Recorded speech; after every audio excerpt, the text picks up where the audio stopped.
Some experts say that we're entering the age of visual culture. Cameras are everywhere, in tablets and in smartphones. Entire social networks such as Pinterest and Instagram are being built around imagery.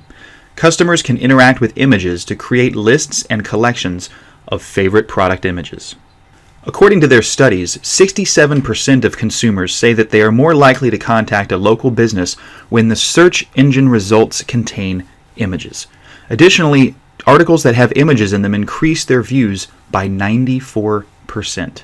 No kidding. Now that you're convinced that images are a powerful way to drive sales, let's look at some different kinds of imagery and how they can be used in your marketing strategies.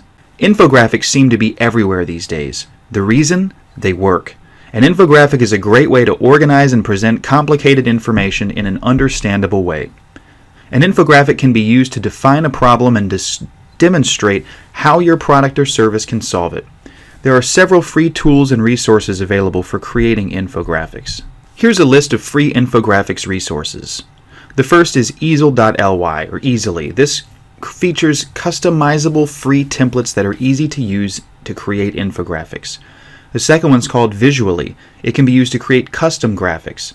And there's also a large community of designers available for hire there. And lastly, PictoChart features a customizable editor that makes it easy to create infographics with just a few clicks. Charts and graphs are a great way to present live data in a visual format. Google Developers is one service that displays live data on your website in the form of charts or graphs, for example. You can use photography and graphics to enhance blog posts, articles, advertisements, and email blasts. There are several sources for free graphics and images. However, it's important to note that images are the property of their creators, and many images on the internet are protected by copyright. It's not a good idea to Google for random images and use them in advertising materials or blog posts because they might be copyrighted. Many photographers are getting savvy about protecting their images online. Copyrights for images fall into three main categories.